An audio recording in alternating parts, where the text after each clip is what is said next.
Malam itu, Harvey masih tidur di ruang kerja. Dia sungguh tidak percaya atas berita baik yang didengarnya tiba-tiba. Ini benar-benar bukan mimpi.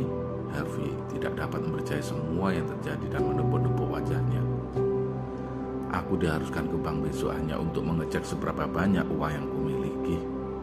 Dia sama sekali tidak tertidur lelap. Keesokan harinya, Harvey menancap gas sepeda listriknya di pagi buta. Dia terkejut, seseorang telah mengisi baterai sepedanya. Kemudian dia berpikir pastilah Mandy yang melakukannya untuknya. Selain Mandy, tidak ada anggota keluarga Zimmer yang baik hati padanya. Setelah mengatur baterainya, Harvey bersiap ke bank. "Harvey, mau kemana kau pagi buta begini?" Dari balkon lantai 3, dia melihat gadis muda yang sedang mengenakan set piyama cantik. Wajahnya mirip dengan Mandy. Saat itu sang gadis melihat Harvey tak ramah. Dia adalah Cynthia. "Hai dek, selamat pagi," sapa Harvey dengan sopan. "Aku bukan adikmu. Bagaimana bisa kakakku menikahi lelaki tidak berguna sepertimu? Jika itu aku pasti akan mencekikmu sampai mati di malam pernikahan."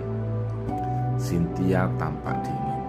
Dia dengan enaknya melempar dokumen dari atas balkon ke bawah arah Harvey. "Kakakku lupa membawa dokumen ini untuk rapatnya. Berikan itu padanya. Jika terlambat, kau tahu apa yang akan terjadi padamu."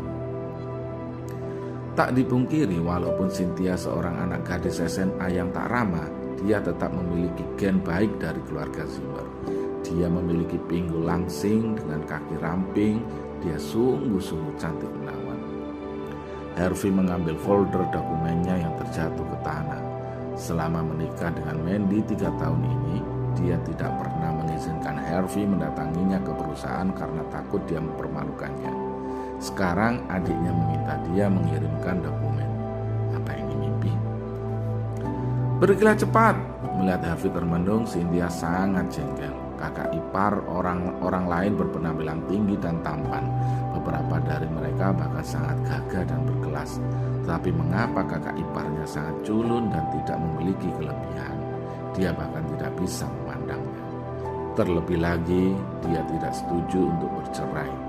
Memangnya dia pikir dia siapa? Setengah jam kemudian, Harvey sampai di perusahaan Mandy. Ketika dia melewati pintu masuk, seseorang pengawal menghentikannya dengan tongkat strum segera. Si pengawal berkata dengan dingin, "Hei, pergi dari sini. Kami tidak menerima pengemis di sini." Harvey baru saja bangun pagi itu dan tentu dia tidak sempat membersihkan diri di awal harinya. Dan lagi dia mengenakan kaos oblong dan celana pendek yang penuh dengan luntur. Dia memang terlihat seperti pengemis dari jalanan. Namun Harvey sudah biasa diperlakukan seperti itu. Dia tersenyum dan berkata, "Pak, aku di sini untuk memberikan dokumen ke istriku." "Kau memiliki istri dengan penampilan begini?" Pengawal itu curiga. "Apa istrimu si tukang bersih-bersih Zara atau yang di pantry Lily?" "Istriku adalah Mandy," ucap Harvey. Si pengawal terkejut. Segera dia tertawa geli. "Oh begitu, kau menantu Zimmer itu." Dia tidak dapat menahan tawanya. Harvey menggeleng, tidak pernah menyangka dia begitu terkenal. "Sudahlah, berikan dokumennya padaku. Nona Zimmer memintaku untuk mengambilnya darimu. Dan kau telah di sini," ucap si pengawal. Tidak. Harvey menggeleng dengan yakin dan teguh. "Adik iparku bilang ini sangat penting, jadi aku harus memberikannya sendiri pada istriku. Bisa kau minggir?" "Kau?" Pengawal itu menunjuk ke Harvey dan pasrah. Apa dia sudah gila? Dia tidak tahu bahwa keluarga Zimmer sangat tidak menyukainya. Dan lagi dia berpakaian seperti itu. Apa dia tidak takut untuk menghancurkan citra perusahaan? Ketika mereka sedang berbicara satu sama lain, mereka mendengar gemuruh mesin mobil menggelegar dari belakang, lalu terlihat sebuah BMW 5 Series berkecepatan tinggi terparkir di sebelah sepeda listrik Harvey. Mereka melihat sosok Don keluar dari mobil itu dengan membawa sebuket bunga mawar di tangannya. "Senang bertemu dengan Anda, Tuan Sender." Melihat Don, si pengawal sombong itu berubah ramah dan penuh kagum menyapa lalu berkata, Tuan Sander, silakan lewat sini. Nona Zimmer telah menantikan kedatangan Anda di kantor. Don mengangguk. Dia berlalu tanpa memandang kehadiran Harvey di sana. Harvey hampir saja memasuki perusahaan itu juga, namun si pengawal segera menghalanginya dengan tongkat listrik miliknya. Apa maksudmu? Kenapa kau membiarkan dia masuk sedangkan aku tidak? Tanya Harvey sambil memandangi si pengawal. Si pengawal menghela nafas dan berkata, Harvey, kau hanyalah menantu. Bagaimana bisa kau dibandingkan dengan Tuan Sander? Begini, parfum dan mawar di tangannya sudah pasti seharga ratusan ribu dolar. Apa kau memiliki uang sebanyak itu? Dari yang kulihat, kau secepatnya akan dibuang dari status menantumu itu. Harvey tertegun sejenak, kemudian dia bersedih. Apa maksudmu? Maksudku? Apa kau bodoh sampai menunjukkan dirimu di sini? Kejadian semalam sudah tersebar luas ke seluruh kota. Semua orang tahu bahwa Tuan Sander sedang mengejar cintanya, Nona Mandy Zimmer. Mereka adalah pasangan tampan dan cantik. Mereka memang serasi. Coba lihat dirimu. Kau sangat menyedihkan dan tidak berguna. Aku heran mengapa Nona Zimmer mau menikahimu sejak awal. Si pengawal mencacinya. Sementara itu, lift di lobi terbuka. Mandy keluar dari sana dengan baju terusan. Bunga nampak cantik dan menawan. Saat itu dia melihat Don, ia tersenyum dan menganggukkan kepala padanya lalu berkata, Tuan Sander, aku sudah menantikanmu. Don memfokuskan pandangannya dan sepintas ekspresi ketamakan terlihat dari matanya. Sungguh hampir tak terlihat. Dia menjilat bibirnya tanpa sadar dan memberikan buket bunga yang dia bawa dengan anggun. Dia tersenyum dan berkata, orang bilang hadiah indah harus diberikan kepada yang pantas mendapatkannya. Mandy, kau sungguh cantik seindah bunga. Jadi hanya kau yang pantas diberikan hadiah bunga ini. Mandy cemberut sedikit. Dia masih mengingat kejadian malam itu. Don melamarnya di depan orang-orang dan sekarang seluruh kejadian itu diketahui oleh semua orang di New York. Sekarang dia bahkan tak gentar mengejarnya. Awalnya Mandy sangat enggan bertemu dengan Don, tetapi perusahaannya sangat membutuhkan dana saat ini, jadi dia tidak memiliki pilihan selain meminta bantuan Don. Mempertimbangkan hal itu, Mandy tersenyum dan berkata, Tuan Sander, aku tersanjung, aku mengundangmu hari ini dengan hormat, karena ada kesepakatan bisnis yang ingin aku negosiasikan denganmu. Mengapa aku malah mendapat hadiah darimu? Don tersenyum bahagia dan berkata, ini bukan apa-apa Mandy. Sepertinya kau tidak mau hadiah ini dariku. Apa kau ingin lebih? Apa ini kurang untukmu? Bagaimana jika aku meminta seorang untuk pesankan bunga impor dari Praha? Apa kau mau? Tidak. Kau tidak perlu melakukan itu. Produksi bunga dari Praha tidak begitu baik tahun ini. Aku mendengar bahwa bunga mawar yang mereka budayakan memiliki biaya yang sangat tinggi, seharga ribuan dolar per tangkai. Itu tidak perlu. Mandy menggeleng walaupun dia menyukai bunga itu. Dia tidak bisa menerima bunga dengan harga yang tidak masuk akal. Lebih dari 1.000 dolar per tangkai. Don membicingkan matanya dan mengira-ngira. Betul sekali, aku tidak bisa memberinya setangkai bunga itu saja. Aku sedang memegang ratusan bunga mawar saat ini. Jika aku memang mau memberinya mawar mahal itu, aku butuh sebanyak ini juga. Dengan begitu harganya akan lebih dari 2 juta dolar. Ketika Don berpikir soal itu, dia tidak bisa menutupi kecanggungannya walaupun dia adalah lelaki yang selalu terlihat gagah di depan orang karena kekayaannya. Namun di saat itu Harvey yang sedang berdiri di luar lobi telah berhasil melewati pengawal dan memasuki lobi tiba-tiba. Dia merebut buket yang ada di tangan Don dan melemparnya ke lantai. Sayang, jangan terima apapun dari orang lain. Jika kau memang suka bunga mawar, aku akan membelikannya untukmu. Ini hanya bunga belaka. Tanpa disangka, Harvey menjadi sangat tegas. Dia mengambil tangan Mandy yang lembut dan kecil dan membawanya menuju lift. Harvey, lepaskan aku. Omong kosong apa lagi ini? Mandy melepas genggaman perlahan. Mereka sekarang berada di lobi perusahaan dan sangat ramai oleh para pegawai berlalu lalang. Tentu saja dia tidak bisa terlihat bodoh karena dia adalah CEO di sana. Dia bersikeras ingin melepas genggaman Harvey yang begitu kuat. "Bajingan, kembali kau!" mulanya Don merasa canggung. Sekarang dia sangat murka. Sesungguhnya dia menghabiskan ribuan dolar untuk bunga itu. Dia tentunya sangat tersulut karena bunga itu dilemparkan begitu saja ke lantai. Dan yang lebih penting lagi, si brengsek itu memegang tangan sang dewiku. Aku bahkan belum memegangnya. "Kau menghancurkan bunga mawar pemberianku. Kau bisa menggantikannya? Hah? Kau pikir kau siapa?" Dan memukul-mukul pintu lift yang sudah tertutup dan memaksa membukanya. "Sialan, jelaskan padaku sekarang, atau kau harus membayarnya." "Penjelasan? Kenapa aku harus memberimu penjelasan?" ucap Harvey dingin. "Pertama, Mandy adalah istriku. Tolong jangan ganggu dia. Jika kau mau berbuat gaduh, lakukan di tempat lain. Kedua, jika istriku menyukai bunga mawar, aku akan membelikan itu untuknya. Dia adalah wanita yang cantik.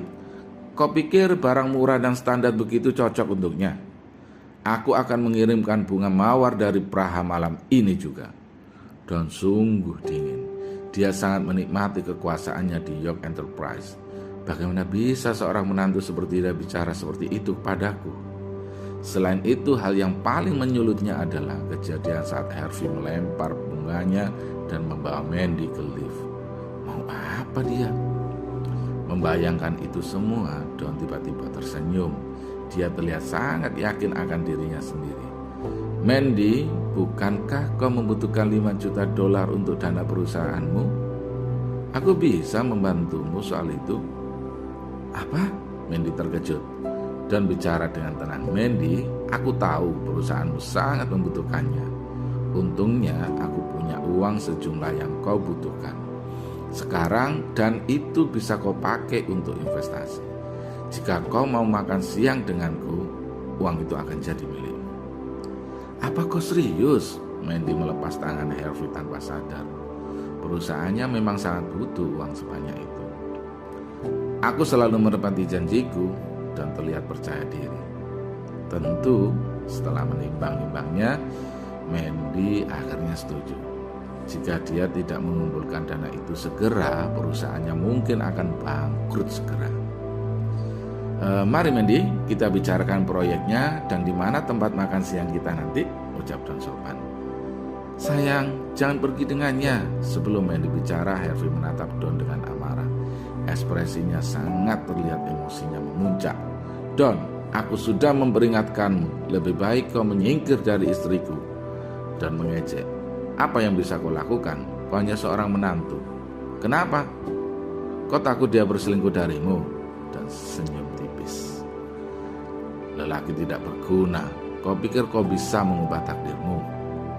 "Aku?" Ekspresi Harvey berubah dan ingin sekali berucap sesuatu.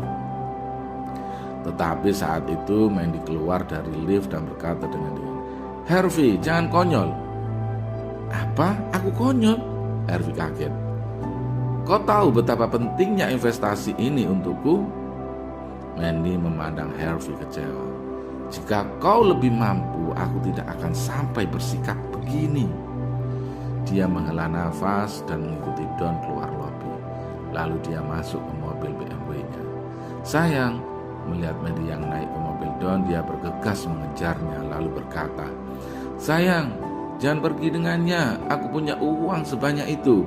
Aku akan memberikanmu 5 juta dolar itu." "Harvey, kenapa kau tidak cari kerjaan saja? Jangan berhalusinasi di sini." Mandy menghela nafas. Tapi Harvey hampir berucap lagi. Don segera mendekatinya dan menepuk pundaknya. "Ada apa? Kau mencari pekerjaan untuk orang tidak berguna sepertimu?" "Oh, kebetulan sekali. Perusahaanku butuh tukang bersih-bersih." "Kau mau mencobanya? Kau akan dibayar sekitar 200 dolar setiap bulan. Aku akan bayar 50 dolar untuk subsidi karena demi membantu Mandy. Bagaimana?" Don sangat serius. York Enterprise adalah perusahaan yang dimiliki keluarga York. Tidaklah mudah untuk masuk ke perusahaan seperti York. Jangan hilangkan kesempatan emas ini. Kau harus pikirkan baik-baik. Harvey menepis tangan Don dari pundaknya. Aku tidak butuh. Oh, tidak bersyukur sekali kau, Harvey. Don menggelengkan kepalanya heran. Tak menghiraukan itu, dia segera masuk mobil BMW-nya karena jengkel akan sikap Harvey. Sayang, jangan pergi. Aku sungguh dapat membantumu dengan uang $5 juta itu.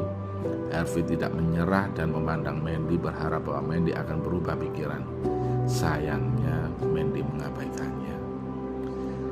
Harvey, berhentilah berteriak. Sebaiknya berhenti berkhayal karena kau memang miskin pada kenyataannya. Don membuka kaca dan tersenyum menghinanya. Kau mau bantu Mandy dengan apa? Uang. Kau tahu CEO dari York Enterprise? Kau lebih baik pikirkan lagi mau kemana kau meminta uang saat kau ditendang dari keluarga Zimmer. Don tertawa lantang. Hahaha. Harvey berteriak, Don, jangan sombong hanya karena kau kaya. Oh, maaf pecundang. Memang sungguh nikmat menjadi kaya. Aku bisa meminta istrimu masuk ke mobilku karena memang itu kemampuanku. Jika aku ingin dia masuk ke mobilku, dia tidak bisa menolaknya dan harus memenuhinya. Jika aku mau dia bercerai denganmu, dia juga harus bisa melakukan sesuai permintaanku. Don tertawa puas. Hahaha. Setelah Don pergi dengan mobilnya, Harvey berdiri di depan pintu perusahaan Mandy dengan lunglai. Manajer proyek biasa di York Enterprise bisa membuat istriku masuk ke mobilnya, bahkan meminta istriku untuk cerai denganku. York Enterprise hanyalah perusahaan di bawah keluarga York. Sialan. Sembari bergumam, dia mengambil teleponnya dan menelpon nomor yang sama di hari sebelumnya. Halo, ini aku. Aku bisa membantu York, tapi dengan 2 syarat. Pertama, York Enterprise menjadi milikku mulai hari ini dan seterusnya. Kedua, bantu aku memesan bunga mawar terbaik dari Praha dan kirimkan ke Zimmer Advertising Company dengan karangan bunga yang indah yang paling disukai wanita. Tuan, aku akan melaporkannya ke kepala segera. Kau jangan coba-coba menawar lagi padaku, atau aku akan hancurkan York Enterprise. Belum juga orang yang ditelepon menjawab, Harvey telah menutup teleponnya.